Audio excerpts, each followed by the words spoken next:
आज का हमारा टॉपिक है सस्टेनेबल डेवलपमेंट और उनके प्रिंसिपल्स, जो कि है प्रिकॉशनरी प्रिंसिपल्स और पोल्यूटर पे प्रिंसिपल। ये काफ़ी इंपॉर्टेंट टॉपिक है यूजीसी नेट के अकॉर्डिंग। सबसे पहले देखते हैं सस्टेनेबल डेवलपमेंट क्या होता है। The term sustainable development was used in Stockholm declaration 1972. Sustainable development means development that meets the need of the present without compromising the ability of future generations to meet their own needs. Sustainable development एक ऐसा development है जो environment को बिना damage किए protect करता है, और वो एक ऐसा डेवलपमेंट है जो आज की प्रेजेंट की नीड्स को तो फुलफिल करता ही है, साथ में फ्यूचर जनरेशन की जो नीड्स है, रिसोर्सेज है, उसको भी सेव करके रखता है। तो इसे ही हम कहते हैं सस्टेनेबल डेवलपमेंट। अब जानते हैं प्रिंसिपल जो कि डिराइव्ड हैं फ्रॉम सस्टेनेबल डेवलपमेंट। सबसे पहला प्रिंसिपल है प्रिकॉशनरी प्रिंसिपल और दूसरा है पॉल्यूटर पे प्रिंसिपल। जानते हैं प्रिकॉशनरी प्रिंसिपल किसे कहते हैं। Precautionary principle it is based on the principle better safe than sorry. कहता है कि गलती करने से पहले ही आप उस चीज को प्रिवेंट कर लीजिए, इसे ही हम प्रिकॉशनरी प्रिंसिपल कहते हैं। Where there is a threat of serious और इरिवर्सिबल इन्वायरमेंटल डैमेज, जहाँ पे बहुत ज़्यादा खतरा है कि इन्वायरमेंट को काफ़ी ज़्यादा नुकसान हो सकता है और ऐसा रिवर्स और वो ठीक भी नहीं हो सकता है। Lack of full scientific certainty shall not be used as a reason for postponing measures to prevent environmental degradation. अब वहाँ पे किसी भी तरीके की साइंटिफिक सर्टेनिटी नहीं है, कुछ भी कारण नहीं है ऐसा कि उस इन्वायरमेंट डिग्रेडेशन को पोस्टपोन किया जा सके। तो वैसे आप क्या करेंगे, वैसे में आप क्या करेंगे, उसको पहले ही प्रिवेंट कर दीजिए, प्रिकॉशन ले लीजिए आप, उसे ही हम कहते हैं प्रिकॉशनरी प्रिंसिपल। प्रिकॉशनरी प्रिंसिपल जो है लेट डाउन किया गया था Vellore citizen welfare forum versus Union of India 1996 के केस में। सुप्रीम कोर्ट ने कहा था, Supreme Court held that precautionary principle is a part of law of the land in India under article 21। Supreme Court ने कहा कि प्रिकॉशनरी प्रिंसिपल जो है लॉ ऑफ द लैंड का पार्ट है, कॉन्स्टिट्यूशन का पार्ट है अंडर आर्टिकल 21 का। ये केस काफ़ी बार पूछे गए हैं, तो ये केस जरूर याद रखिएगा। अब आगे चलते हैं और जानते हैं पॉल्यूटर पे प्रिंसिपल क्या होता है। The polluter should bear the cost of managing pollution to prevent damage to human health और द इन्वायरमेंट। पॉल्यूटर क्या करेगा, पॉल्यूटर जो है किसी भी तरीके का अगर इन्वायरमेंट को या ह्यूमन हेल्थ को डैमेज कर रहा है तो वो उसे ही कॉस्ट बियर करना होगा, उसे ही कंपनसेशन देना होगा।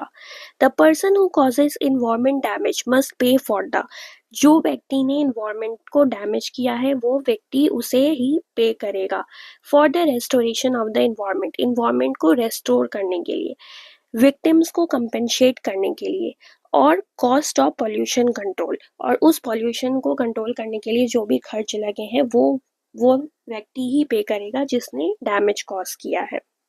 जब ये प्रिंसिपल को लेट डाउन किया गया था Indian council for environment legal action versus Union of India 1996 के केस में। Supreme Court applied the polluter pay principle and ordered industry to compensate and clean up toxic waste. Supreme Court ने polluter pay principle को इस case में let down किया गया था और इंडस्ट्रीज को कहा था कंपेंसेट करने के लिए। तो ये था हमारा आज का topic, sustainable development, precautionary principle और polluter pay principal.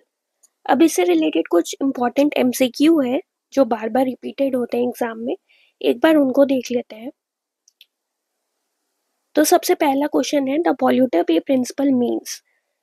Option A कहता है the government compensate for pollution related damage. Option B the person who pollute must bear the cost of managing the pollution. Option C NGOs are responsible for cleaning polluted areas. And option D victim of pollution pay for environmental damage. हमने पढ़ा था कि polluter pay principal का मतलब होता है वह व्यक्ति जो पॉल्यूट करता है वही कॉस्ट बेयर करता है। तो option B the person who pollute must bear the cost of managing the pollution, यही होगा इसका answer, that is option B will be the answer. Question number 2, which landmark case recognize the polluter pay principle in India. कौन सा ऐसा landmark case था जिसने polluter pay principle को recognise किया। ऑप्शन ए कहता है MC Mehta versus Union of India Taj trapezium case. Option B Indian council for environment legal action versus Union of India, option C Narmada Bachao Andolan versus Union of India, and option D Vellore citizen welfare forum versus Union of India. तो हमने पढ़ा था कि polluter pay principle को apply किया गया था Supreme Court के द्वारा Indian council for environment legal action versus Union of India के केस में। So the answer will be option B. Question number 3, in which case did the Supreme Court of India apply the precautionary principle? कौन से case में Supreme Court ने precautionary principle को apply किया था? Option A Subhash Kumar versus state of Bihar, option B rural litigation versus state of UP, option C Vellore citizen welfare forum versus Union of India, and option D Olga Tellis versus Bombay municipal corporation. तो इसमें होगा option C Vellore citizen welfare forum versus Union of India, जिसमें Supreme Court ने कहा था कि precautionary principle जो है लॉ ऑफ द लैंड का पार्ट है under article 21 of the constitution. Question number 4, which principle allow the government to take preventive action in the face of environmental risk even without scientific certainty? कौन सा ऐसा principal है जो कहता है कि पहले ही आप क्या कीजिए, रिस्क को प्रिवेंट करने के लिए पहले ही एक्शन आप ले लीजिए? ये कौन सा प्रिंसिपल है? तो ऑप्शन ए कहता है sustainable development, option B public trust doctrine, option C precautionary principle, and option D polluter pay principle. तो ये प्रिंसिपल कौन सा है? हमारा प्रिकॉशनरी प्रिंसिपल है। So option C will be the answer. Question number 5. The phrase "the one who caused damage must compensate for it" best refer to which principle? ये जो phrase है "the one who caused damage must compensate for it" ये किस principal को refer करता है? Option A precautionary principle, option B intergenerational equity, option C polluter pay principle, and option D absolute liability. तो ये फ्रेज जो है वो रिफर करता है पॉल्यूटर पे प्रिंसिपल को। So the answer will be option number C, that is polluter pay principal.